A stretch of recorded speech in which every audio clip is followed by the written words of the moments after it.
Welcome to What We Really Want, conversations about connection. Settle in and get ready for a great conversation. Let's talk about what we really want. Hey everyone, welcome to a bonus episode of What We Really Want. This is Greg, and today's show is a recap of the amazing conversations about connection we've already had in our first 13 episodes. This is going to be a great way for you, if you haven't heard the show yet, to get caught up, or if you have been listening, to be reminded of all the experiences our guests have helped us see can lead to real connection, which is, of course, what we all really want. Real healthy connection is something so many of us have not had enough of, and many have tried to provide it for themselves with really broken, unhealthy results. So much so that we fear we may not know how to seek real, true connection or even how to recognize it when it's happening. And so from the start, our desire on the show has been to help with that, to give examples of real connection experienced in different ways through a variety of conversations, so that in the end, you have a better picture of what you really want and how to move toward it. That's why the title of this bonus episode, with great respect to the Rolling Stones, is You Just Might Find You Get What You Need. I really hope that as these conversations shine a light on a path to greater connection, you will experience not only getting what you really want, but finding that you're actually getting the things that you really need. So as we move forward into this, we're going to go one episode at a time, giving you a little taste of all the conversations that we've had so far. On our first two episodes, called What We Really Want, Parts 1 and 2, my wife Stacy, our assistant director Bobby West, and I talked about our stories of addiction, trauma, and recovery, and what the three of us hoped for in putting this podcast out into the world. On these clips from Part 1, I talk about how important therapy was after I was exposed in making sense of how things had gotten so bad. And then Stacy talks about the gift it was for her to find a community of other women who had experienced the same pain that she had. Here's a little bit of What We Really Want, Part 1. The great thing is right away, we were really blessed and fortunate to be able to connect with a wonderful therapist.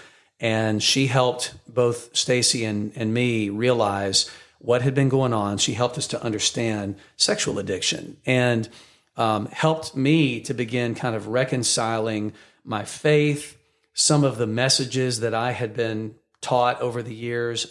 And so it's like all of a sudden now, without secrets, the change that I've been looking for was starting to happen. And I was able to finally begin to dig deeper into, like, what has my heart been desiring? And, for the title that we came up for this podcast, what is it that I've really been wanting? And began to discover some of the answers to that. And 15 years later, I'm still discovering the deeper answers to that. What do I really want? Having community and being with other women who understood. I didn't have to explain. If I was upset or mad about something, I didn't have to explain. They didn't look at me like I was weird. No offense to people who haven't gone through this, but if you don't know what somebody's gone through, and there are things that people have gone through that I don't understand, and I'm sure I look at them like they've got horns growing out of their head.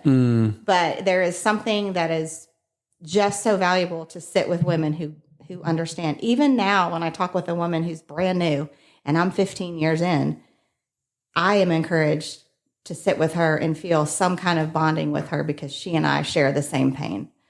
So, it was I would say a very rough start of my recovery, but the community piece was probably what, like, you say you were like in a slingshot, and when you got exposed, you just it flew you into recovery or whatever. And that's how I feel when I started going to group. Like, that's what really started helping me to start to heal. In Part 2, Bobby shared about his struggles with hidden sexual addiction while he was serving internationally as a missionary. Something he said that I thought was incredibly important and insightful was when he realized that while he had forgiveness after confessing what he had done to God, what he wasn't experiencing and that he really wanted was healing, because he wasn't confessing to any other people.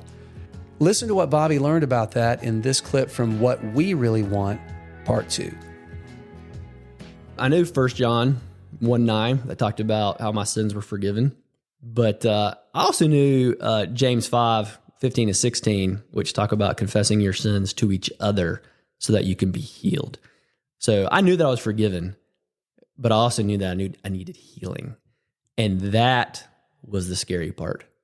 Confessing to somebody else what I was struggling with was the scariest thing in the world to me. And so for me, it actually took 2 other people coming to me and confessing their own sexual brokenness that led me finally to just break down and tell one of my friends there that was with me. And I really thought that his response was going to be, okay, you've told me this, like, what in the world? Like, I can't believe you've done this. And like, what are we going to do to fix this? And I thought that was going to be his response. But actually, he just looked at me and he said, wow, that's a lot to be carrying around on your own. And I literally felt this weight come off my shoulders. And that was really when I started to believe, okay, maybe there's some type of healing that can take place. Maybe there's hope. I think one of the most important ways we can find connection is through deep, long-term, intentional friendships. I also think that the sad truth is this is something few of us actually ever experience. And thinking about that, I wondered, why is that? Is it because there's really no one in my life who could share that kind of friendship with me? Is it because things like fear, busyness, misplaced priorities, stuff like that gets in the way? If we have a picture that real deep friendship has to be huge or grandiose, we could miss the fact that often it grows very gradually out of lots of seemingly small or insignificant things. That's one of the things we talked about when I got together with my friends Andy Gullahorn and Gabe Scott. Andy and Gabe talked about their almost 25-year friendship that has included playing music together, a 10-year weekly tradition of walking from their houses to give each other a high five, and how the friendship helped hold things together when Gabe faced a life-threatening illness. It is completely impossible to sum up this great conversation with the clip you're about to hear, but listen anyway, and then go download the whole thing. Here's a little taste of episode 3 called Clap, Snap, High Five with Andy Gullahorn and Gabe Scott. I remember obviously Gabe coming out of the hospital and the recovery from encephalitis was pretty intense. And there's still recovery from encephalitis. But, I think there were times where he was feeling like, oh man, because he's a pretty self-sufficient guy. He picked up instruments that he didn't know how to play, and he knew how to do things. Mm-hmm. And here he was in a place where he had to be needy. He had to rely on other people for all kinds of things. And I think sometimes you felt like you were a burden to the friends and family around you because you needed someone to walk with you so that you remembered how to get back home. Yep. Like you felt like he didn't like being, I wouldn't like that either. We're both like 9s on the Enneagram. We don't want to bother anybody. Mm-hmm. But what I kept telling Gabe was like, man, there have been so many times in my life where I'm going through something and I needed help and I had to ask for help and he gave me help. I mean, he was there for me so many times. And I'm like, that's what friendship is. There are seasons where I'm not going to be able to carry anything, and you might have to carry me. So to give it back is an honor. Happy to do it. Yeah. Man, I need to do these podcasts more often. That felt good. Moving toward what we really want requires us to slow down and try to understand all the feelings that we experience. And this is why a lot of us take forever to get there, because honestly, feelings are a real pain in the butt sometimes. A lot of them are super unpleasant, and we spend time and energy just trying to avoid them. But in my conversation with Phil Herndon, who's the clinical director at 10 Man Ministries, Phil helped us see that not only are there no negative emotions, but our feelings are actually a part of how we reflect the image of God. And when we come to better understand them and even bless them, we can connect with our own hearts and become better able to connect with others. So here's a part of my conversation with Phil Herndon from episode 4, Feelings, the Language of Connection and Attachment. We preach we're made in His image, We preach narratives in which God's anger is kindled and he's plunged into grief, and Jesus is grieving his guts out at Gethsemane. But at that point, we're no longer in the image of God. It's okay for God to have feelings, but not us. And it's just crazy making. And so we addicts go, well, I'm having these feelings. These feelings are bad. And I'm not saying pastors are sending people into addiction, but if I've got this message in me as a Christ follower, I've got an addictive world going on, and it keeps me from these evil things like feelings, then it makes more sense to go ahead and be in my addiction than before. And so one of the reasons the church has spoken like this, made it a dichotomy instead of a unified whole, is that it's really scary to just be angry or to just be afraid or to just be lonely and reach for relationship. It's just real sloppy, and it doesn't make for a great sermon with 3 points in a poem when you get to the nebulous world of feelings. Yeah. Because they are the language of connection and attachment and relationship. It's the reason children don't want to do math because they want to sit in dad's lap and tell stories. Episode 5 was a really fun one for me. I got to sit down with my pastor, Isaac Adams, from Iron City Church in Birmingham, Alabama. Our conversation touched on his personal story, on issues of race and reconciliation within the church. And then we spent some time talking about shame, what a powerful weapon of the enemy it is, used to keep us in isolation, and the power and the freedom we can experience when we tell other people the things and the thoughts that we struggle with and allow them to be with us, and then from that safe place to lovingly tell us the truth. Listen to Isaac talk about how he's experienced this himself in this short clip from episode 5, Honesty is the Oxygen. Man, these conversations in the church need to happen, but people are so afraid to say anything. Even if I did know what I want to say, I would never say it. Like, I'm going to be called this. I'm going to, like you were saying, like how you will be treated is a serious disincentive to speak about anything. Yeah. And yet honesty is the oxygen that makes the branches of the vine grow. It's like, it's what we need. It's what feels like life and levity. But when we're hiding, it's just, it's brutal. Yeah. It's brutal. And Satan wants to kill, steal, and destroy. Yep. And it feels like we're being destroyed. And I'm talking about the enemy a lot because I think one thing I've come to appreciate is how crafty he is. And particularly, and I think if I can just be real, I think a weakness of mine that people have helped me understand better is I'm quick to believe lies, but not quick to say the lie out loud. And I'm just looking at the enemy whispering lies into my head. And it wasn't until I was recently just sitting with some brothers and be like, this is what I think. Yeah. And for them to be like, that's a lie, man. People struggle with all kinds of brokenness that leads to disconnection. So Awaken, which is the nonprofit ministry we're part of that puts out this podcast, with Awaken, the place where we meet people and offer them help is in the area of unwanted or addictive sexual behavior and also sexual betrayal trauma. So on episode 6, I got to sit with 3 longtime friends who are also therapists and who also staff our men's recovery intensive weekends called the Roots Retreat. Adam Calvert, James Horn, and Jason McNaughton sat at my dining room table and shared about their own stories, how they came to become therapists, and why they believe intensives are so important for people who are looking for recovery. Here's a little bit of that conversation from episode 6, simply called Recovery Intensives. If you had a pastor come to you and say, hey, I really want to do better in how I shepherd people in my congregation who are experiencing sexual brokenness, what do you think you'd want to say to them? Well, what I usually say is, what do you know about your sexuality, your sexual self? What is your story? You know, because they've got to be comfortable with their own story before they can really hold or hear anyone else's. Yeah, I would say to lead with brokenness. We were talking about this earlier. You have to be able to metabolize shame, and to lead with brokenness, you have to know your own story. You have to know Jesus, not about him, is where grace comes from.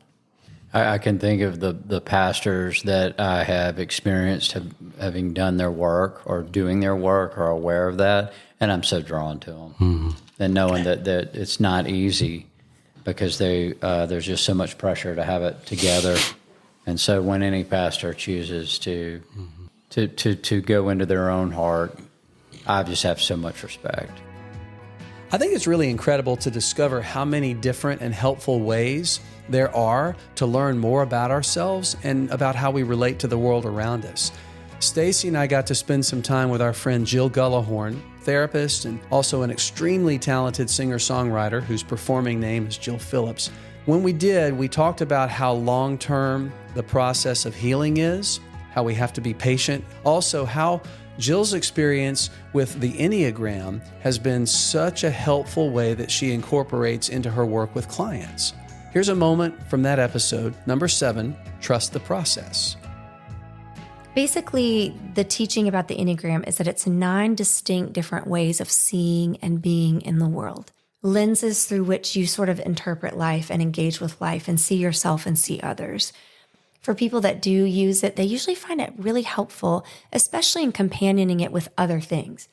Maybe recovery work or trauma work or attachment work or whatever. It really overlays nicely with all of and spiritual formation. So kind of understanding your unique way of seeing and being in the world, your unique pitfalls, your unique giftings, I think is really helpful for people. I mean, I feel like whether you know the Enneagram or not, people that are listening, you can relate to this, how some of your best qualities can also be your worst qualities. Mm-hmm. And it's how they're stewarded and what the motivation is. Take somebody who's really driven and gifted and visionary. That can be an incredible gift, and it can also become a human doing instead of someone who is connected with their heart. So the Enneagram just really talks about sort of the gift and the shadow side of your personality. You know how there are some people you just pray you'll get to meet and talk to someday? For many years, that was how I felt about Steve Brown, who over the course of his Christian life has been a pastor, a seminary professor, an author, and a radio host.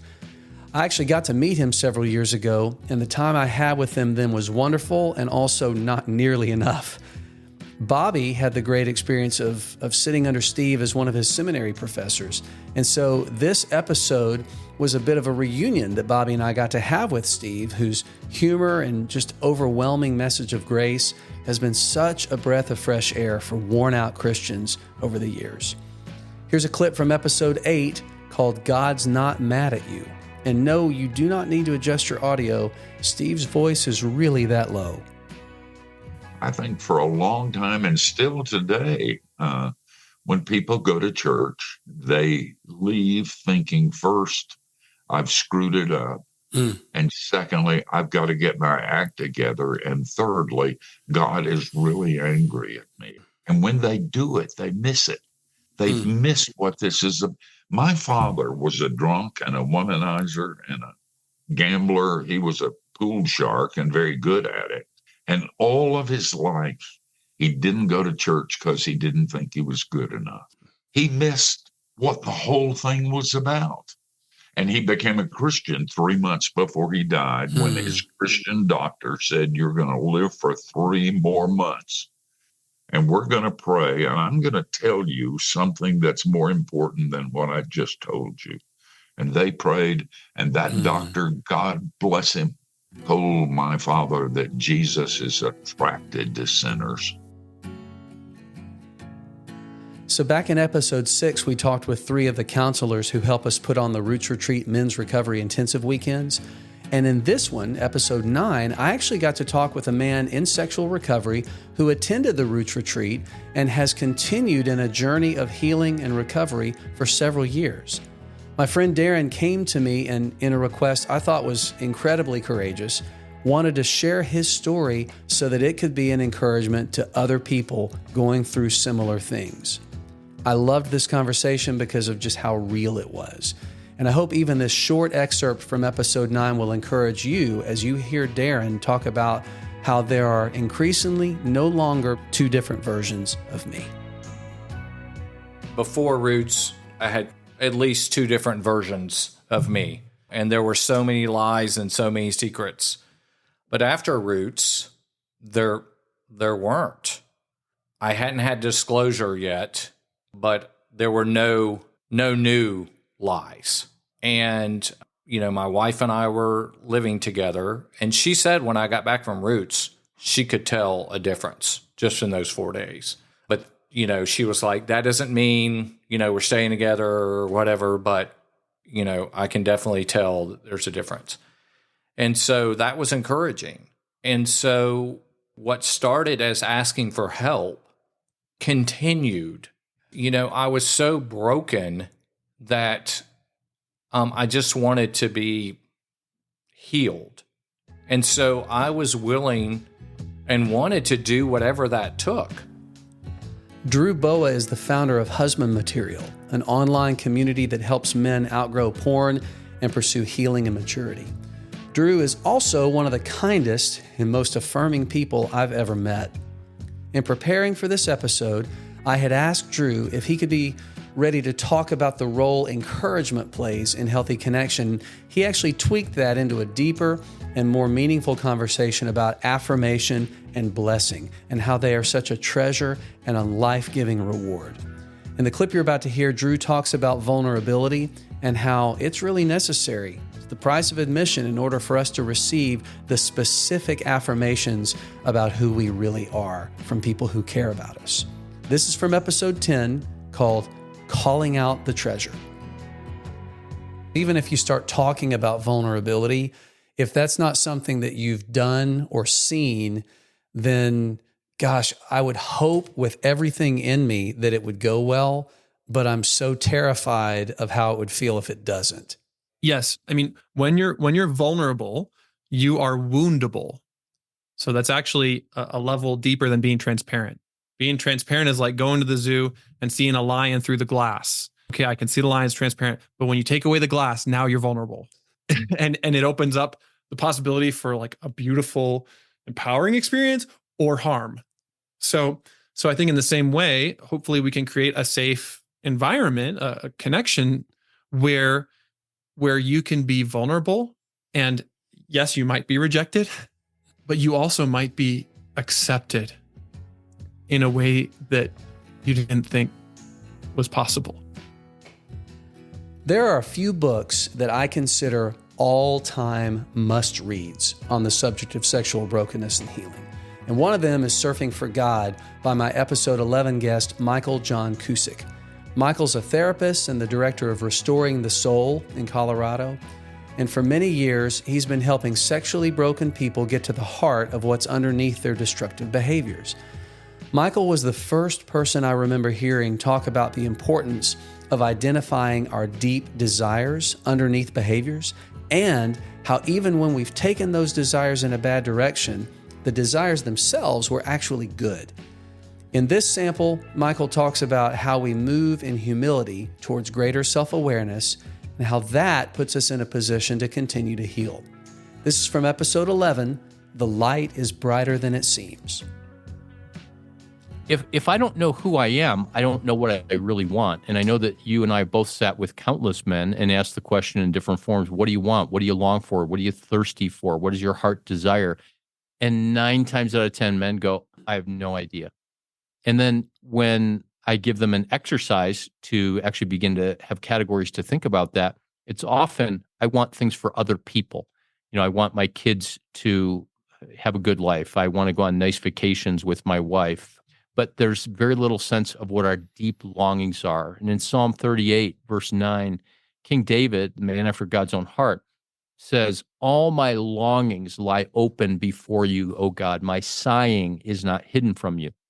And I think one of the reasons why David is the man after God's own heart, despite his own brokenness, failure, and wreck of a life and family, if you will, is because he had a very accurate self-awareness and self-perception. If humility is being precisely who we are before God and other people, then King David was incredibly humble in that he trusted God. He could actually be who he was, and he didn't have to be any more or any less. Self-awareness and an accurate sense of self-knowledge is really important to freedom, to a life of freedom. You met Andy Gullahorn back in episode 3, and now in episode 12, you get to meet someone who is actually written about in one of his songs. Sharon Hersh is a therapist, author, and also a recovering alcoholic.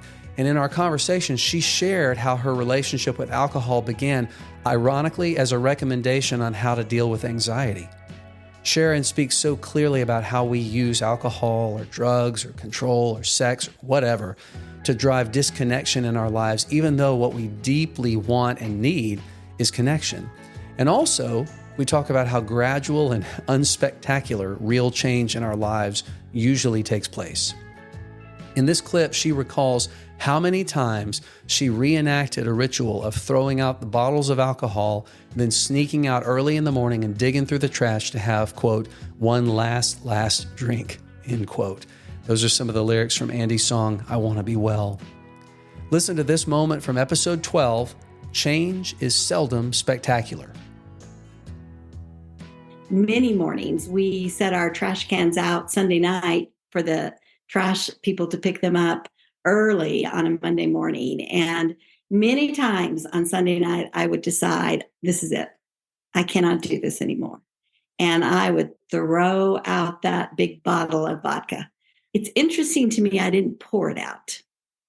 So that right there highlights the tension. I am desperate to stop, and I am desperate to continue numbing all of this constellation of emotion that I don't know how to feel.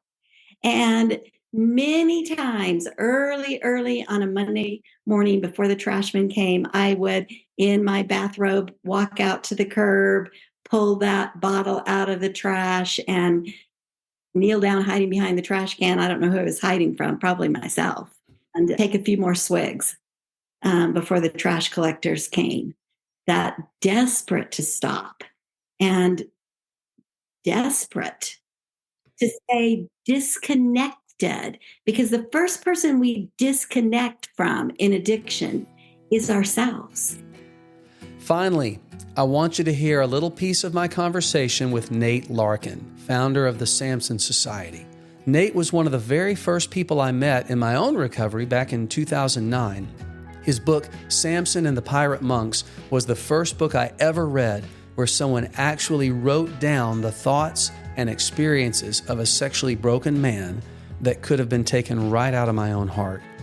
Nate has literally helped thousands of men find a place in which they can experience transparency, authenticity, and real community for the very first time.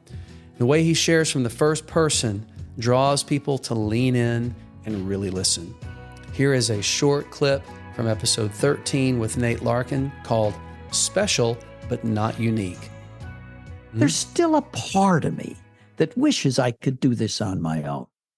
And I still have at times these flashes of euphoric recall where for a minute I really would love to go back to Egypt. Okay. But those are real, but those are rare. The truth is that I never leave a meeting or leave a phone call, sorry I went. And the deepest needs of my heart are met in relationship. That's why I keep coming back. Because that's where the solution is. That's where the healing is. It is absolutely true. I have learned it's absolutely true that the opposite of addiction is connection. Everybody, I want to thank you so much for listening, and I really hope that you'll keep listening. We have so many more great conversations already recorded that we're going to be bringing to you in the coming weeks, including a brand new one next week. So as I wrap up today, I would love to just ask you a favor. If you have been encouraged by the podcast, would you please do us a couple of things? Number one, if you haven't already, would you follow or subscribe to the show wherever you listen to it so that new episodes will automatically download when they're released? Number two, will you give us a 5-star rating and write a positive review on whatever podcast platform you use, whether it's Apple Podcasts, Spotify, or something else? And then number three, finally, will you share the show with your friends? We want everybody to hear these conversations and to be encouraged to continuously go after real connection. Thank you so much for listening. We will be back next week with another episode of What We Really Want.